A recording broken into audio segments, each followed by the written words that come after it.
Okay, this is the solution for problem number 62, which is similar to some of the other problems we've looked at in area, but now we're going to deal with the problem in volume. So we have this function y equals the square root of x, and we want to look at the region bounded by that function, the line y equals 0, also known as the x-axis, and the line x equals 4.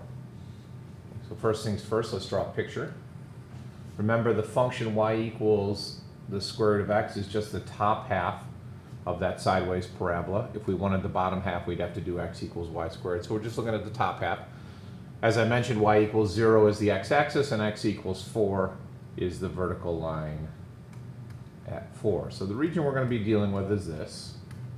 And we're going to take that region, and we're going to revolve it around the x-axis.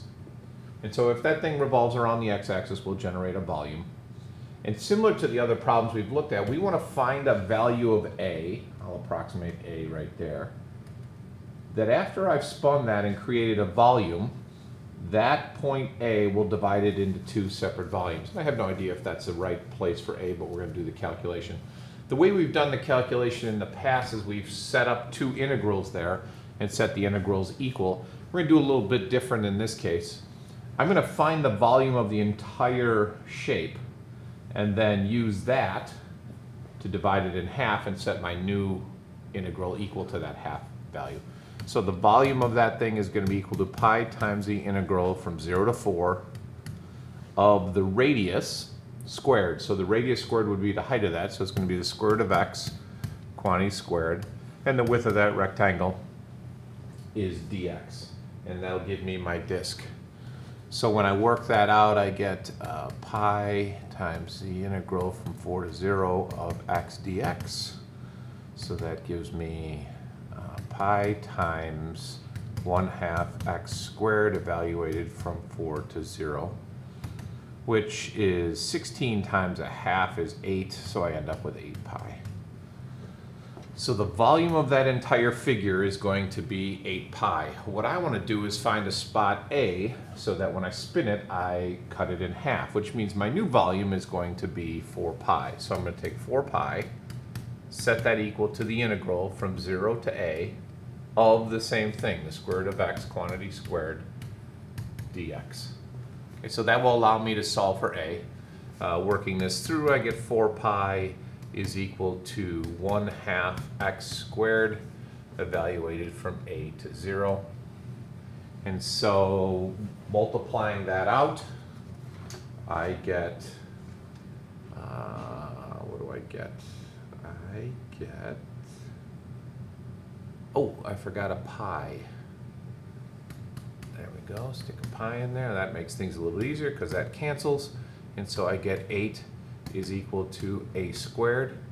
Plug in a, the 0 doesn't matter, and therefore a is equal to the square root of 8, which is actually 2 square roots of 2.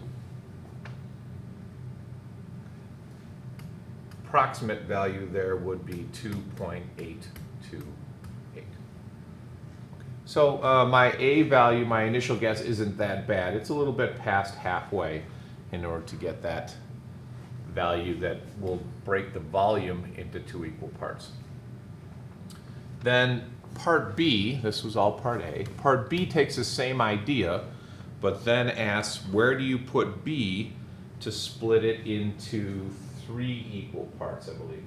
Find the value of x in the interval from 0 to 4 that divides a solid into 3 parts of equal volume. Okay, so we're going to get a new slide here. Some of this stuff will carry over. So we know that my total volume is still going to be 8 pi. But now I want it to be equal to 8 pi over 3. Integrate that from 0 to A of the square root of x, quantity squared, dx. And again, don't forget that pi in there. And actually, I don't want to use A. That should be a B, so we'll change that to a B. Let's clean that up a little bit. Okay, that should be B.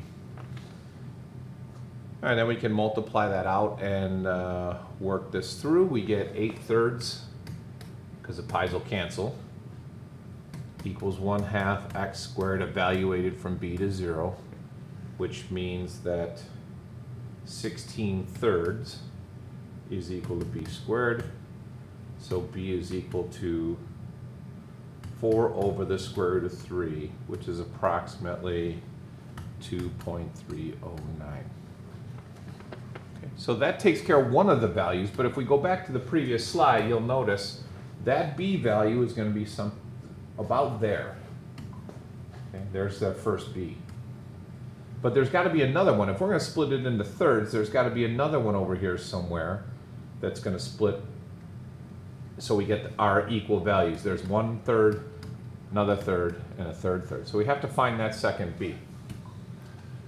So to find the second b, what's the volume going to be? Well, if the first b was 1/3 of the entire thing, then the second one will be 2/3 of that original function. So pi times the integral from 0 to b of the square root of x quantity squared dx. Okay, so this is going to allow us to find our second b value. The first one is at 2.309, and again, the pi's cancel, that's convenient. So 16 thirds is equal to 1/2 x squared evaluated from b to 0, which gives us 16 thirds equals 1/2 b squared. Probably should change it to a different variable instead of b, but you get the idea. We're looking for that second b value to the right, which gives me 32 thirds is equal to b squared, so b is equal to 4 square roots of 2 over the square root of 3, which is a fairly ugly number and doesn't mean much to us until we get a decimal equivalent of 3.266.